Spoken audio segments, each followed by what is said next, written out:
토헤이 삼국지 시리즈에서 잡장 취급당하지만 실제로 일생에 단 한 번도 패하지 않은 오나라 무장이 있습니다.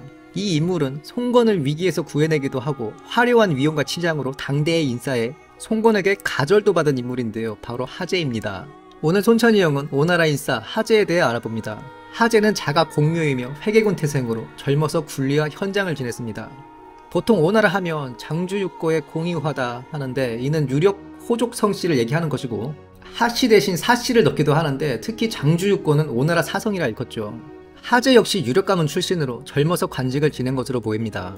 사실 하제의 집안은 원래 경씨였는데 하제의 큰아버지 경순이 안제 치세에 강화태수를 하고 있었죠. 안제가 자신의 아버지를 효경 황제로 추증하는데 하필 효경 황제 이름이 유경이에요. 그래서 피위 문제 때문에 성을 하씨로 바꿉니다. 앞으로 들여다보겠지만 하제의 이 인물도 마치 손책마냥 불같은 성정이 있어요. 부하들이 맘에 안 들면 그냥 목을 베어버립니다. 당시 밑에 있던 사종이라는 산월족을 이끄는 유력 호족이 있었는데 하제한테 찍힌 거죠. 하제가 손 좀 봐줘야겠다 하니 하제의 주부가 그랬다간 산월 애들이 가만 안 있을 거다 간언하는데 하제가 노발대발하면서 삐딱선을 타더니 사종을 바로 처형해버립니다.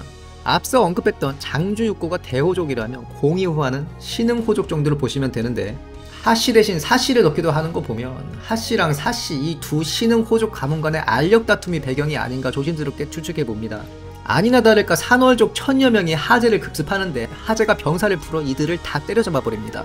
뒤이어서 태마련, 통포연 두 현에서 모반이 일어나는데 이것도 한 달 만에 토벌하죠. 참고로 이런 현 단위의 모반은 규모가 그래도 작지 않다고 보시면 되는데 손책이 강동정벌을 하다가 이런 하제를 눈여겨보고 부하로 맞아들입니다. 손책 자체가 짧은 생을 정복에만 올인했기 때문에 내정 이런 거 할 새가 없었죠. 선비들보다는 이런 병사를 잘 부리고 잘 싸우는 애들을 좋아하는 면모가 보이는데 예를 들면 태사자와의 신뢰라든가 반대로 왕랑은 당대 명성 있는 유학자인데 살려만 주고 등용하진 않아서 왕랑이 한동안 거짓골을 못 면합니다. 하제 역시 손책이 봤을 때 애들 때려잡는 게 마음에 들었었겠죠. 이때가 마침 손책이 왕랑을 토벌하고자 마음먹었을 때였는데 상승이 왕랑의 편에 서서 병사를 일으킵니다. 하제가 이때부터 명성이 있어서 상승은 하제한테 항복을 하기로 하죠. 근데 상승과 같이 군을 일으켰던 장하와 첨강이 항복에 반대하면서 상승을 죽여버리는 일이 발생합니다. 이때 하제는 주둔하면서 상황을 지켜보는데 장하와 그 사위 하웅이 반목하는 걸 확인하고 이간책을 써서 격파시켜버리니 첨강도 달아나버립니다. 얼마 지나지 않아 한흥현, 남평현에서도 또 난이 일어나는데 어느 시청자분께서 강동에는 호족들이 많아서 정보라는 게 보통 일이 아니었을 거다 남겨주신 댓글이 어렴풋이 기억이 나는데 사실 이 하제가 많은 역할을 했습니다. 진짜로 다 때려잡았어요. 한흥현의 난에 가담한 도적이 총 62,000호로 나옵니다. 홍명, 화당, 홍진, 어원, 오면이 각 1만호, 오호 6,000호, 추림 6,000호, 호가 가구의 단위인데 진나라 때부터 전시에 1호당 1명의 군인을 차출했었거든요. 그럼 대략 규모가 나오죠. 물론 정규군은 아니고 반생업에 종사하는 도적대들이긴 한데 이 도적대 연합을 1만 명으로 처바릅니다. 직전에 하제가 정번한테 성을 지키라 지시를 내리는데 이 정번이 생각하기에 상당히 꼬운 거죠. 하제가 자기보다 하급이라 생각하는데 명령을 내리는 위치에 있으니까 정번이 거역을 하자 그냥 정번의 목을 베어버립니다. 그래서 병사들이 겁을 먹고 모두 하제한테 복종을 했다. 이 반군들의 수장이 홍명으로 보입니다. 정사의 이름 순서도 가장 앞이고 실제로 하제가 출진해서 홍명의 목을 베니까 화당, 홍진, 어원, 오면이 그냥 항복해버립니다. 그리고 뒤이은 떨거지들 오호, 추림도 항복하죠. 이때 머리를 벤 적들이 6,000명에 달했습니다. 하제가 위무중랑장으로 승진한 208년 도적무리들 4만호가 또 난을 일으키는데 이번에는 문제가 이 도적들이 산적들이라 알륵산, 오료산, 임력산 등 산지에 주둔하고 있었습니다. 이걸 산에 오르려니까 낙석의 속수무책일 것 같고 장수들이 걱정을 하죠. 이걸 어떻게 산을 오르냐면 진짜 위나라에 등해가 있으면 오나라에는 하제가 있습니다. 몰래 철제 주사를 만들게 하는데 주살은 끈 달린 화살이에요. 이걸 야밤에 경계가 느슨한 곳을 골라서 주사를 쏴서 그걸로 선발대가 기어오르고 다 기어오른 선발대가 300끈을 내려주는데 이때 딱 100명만 올라갔습니다. 이 100명이 흩어져서 피리를 불고 북을 울리는데 적들은 대군이 기습한 줄 알고 혼비백산이 된 거죠. 본진에 난리가 났으니까 주요 경계초소를 지키던 병력도 본진으로 합류를 했고 이 틈에 대군이 산을 단체로 올라서 적을 휩쓸어 버리니 이때 목을 벤 적들의 수급이 7,000기였다고 합니다. 이 공으로 하제는 편장군에 임명되고 송건은 하나의 군으로 신도군을 신설해서 하제를 태수로 삼았습니다. 얼마 안가 또 낭치가 난을 일으키는데 하재가 이를 금방 또 토벌합니다. 하재 정사 기록을 보면 하재가 송건한테 행정구역을 이리 쪼개고 저리 합치자 건의를 많이 하는데 송건이 이걸 다 들어줍니다. 보통 오나라의 내란이 도적화된 호족물이나 양민들이 일으키는 게 대부분이라 행정구역을 나눠서 갈기갈기 찢어놓거나 때에 따라 또 통합해서 상급 단위로 다스릴 필요가 있었는데 하재가 이걸 구상하고 담당한 것으로 보입니다. 이런 행정구역 분할 상의를 하다가 뒤풀이로 송건이 송별 연회를 베풀었는데 연회가 끝나고 송건이 수레와 준말을 하사하면서 그 수레에 같이 오르도록 하죠. 하재가 어떻게 그렇게 하냐며 거부하자 송건이 억지로 수레에 태웁니다. 그러면서 공이 있기에 이런 대우를 받는 것이다 했다 하죠. 송건을 훌륭한 군주로 보진 않는 편입니다만 이 대호족들과 신흥호족들이 즐비한 당시 오나라 상황에서 도적대들이나 양민들, 잔잔바리 호족들 제외하고는 송건의 자리를 노려서 대호족 집단에서 반기를 든 적은 없거든요. 이때의 하재도 이미 휘하 사병이 1만에서 1만 8천 정도의 대호족이었는데 마음만 먹으면 모반할 수 있죠. 그런데 이런 하재도 굉장히 충성스러운 신하였거든요. 송건이 부하들한테는 격식없이 잘해줬다. 이것만큼은 인정할 만하다. 사실 송건 입장을 변호하자면 핫빛 꼬라박도 이런 호족 중심의 세병제가 원인이다 보는 시각도 있습니다. 방어에는 최선을 다하는데 공격에는 자기 자산, 즉 자기 사병이 잃을까봐 소극적으로 임한다는 거죠.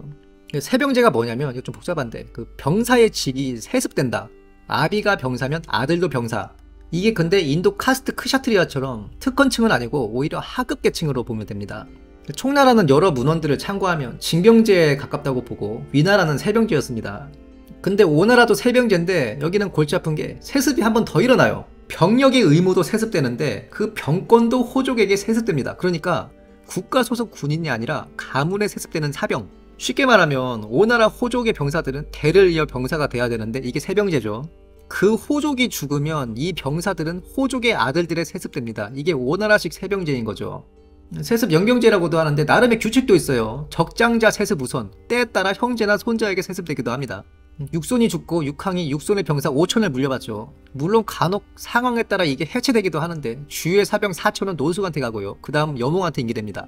주유의 나머지 사병은 주유의 아들 주순에게 1000명, 주유의 조카 주준에게 1000명이 배당됐죠.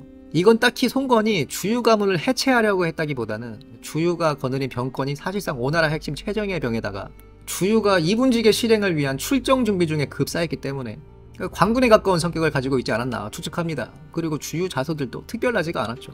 얘기가 너무 길어지니까 이건 주유편에서 다시 얘기하는 걸로 하고요. 뒤이어 예장에서 1만명급 난이 일어나는데 하재는 이를 토벌하고 분무장군직에 오릅니다.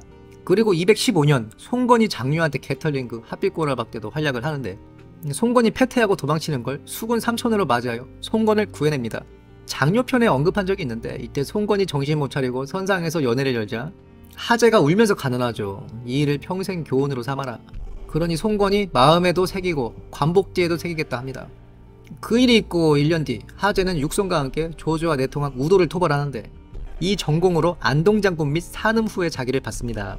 그리고 장료편에서도 언급한 동구전투, 장료의 마지막 전투죠. 이때 진짜 태풍이 부는데 하필 소설 속 제갈량 동남풍 마냥 남풍이 불어서 오나라 배가 위나라 진영으로 떠내려가죠. 이때 오나라 군사 수천 명이 죽었다고 되어 있는데 하재의 배들과 병사들만 무사합니다. 왜냐면 하재가 지각했어요. 이게 전화위복이 돼서 나머지 장수들과 군사들이 하재의 병력에 의존해서 큰 패배를 막은 거죠. 하재는 최종적으로 후장군에 오르고 가절까지 받습니다. 후장군이면 사방장군직 중 하나인 고위장군직이고 참고로 총나라 후장군은 황충입니다. 그리고 황충은 가절도 없어요. 하재가 오나라 디버프로 너무 잡장 취급당하고 있죠. 하재의 마지막 전투가 진종토벌전으로 나오는데 진종이 위나라라는 내통에서 모반을 일으키니 송건이 대노하죠. 저놈 잡아와라. 하재에게 토벌을 명하니 진종을 사로잡습니다. 그 뒤로 4년 뒤 하재가 세상을 떴다는 기록으로 역사에서 퇴장합니다. 하재의 경우 당시 상당한 인싸였던 걸로 추측이 되는데요. 성품이 사치스러워서 갑옷을 엄청 꾸미고 다녔다. 근데 이게 자신의 사병들까지 비싼 갑주를 입혔다는 겁니다. 병사들이 쓰는 노와 창에도 꽃무늬를 그려놓고 그가 타는 몽충에도 온갖 치장을 해놓으니 배가 마치 움직이는 산과 같았다고 하죠. 조유가 이걸 보고 군을 물렸다는 기록도 있습니다. 강표전을 인용하면 어떤 이가 하재는 분수에 맞지 않는 치장을 하고 다닌다고 꼰지는 일이 있었는데 송건은 공자의 관중에 대한 평을 예로 들며 이를 묵살했다고 합니다. 관중이 제한공을 도와 큰 공을 세운 이면에 엄청난 사치를 했거든요. 이를 두고 공자가 관중이 사치스럽긴 했지만 천하를 바로 세울 만한 자였다라고 평하였거든요. 즉 송건의 뜻은 사치스럽더라도 능력이 있으니 용인할 만하다 라고 해석할 수 있습니다. 오나라의 잘나가는 인싸 하재에 대해 알아보았습니다. 영상이 유익하셨다면 구독, 좋아요, 알림 설정 부탁드리며 다음 시간에도 유익한 영상으로 찾아뵙겠습니다. 감사합니다.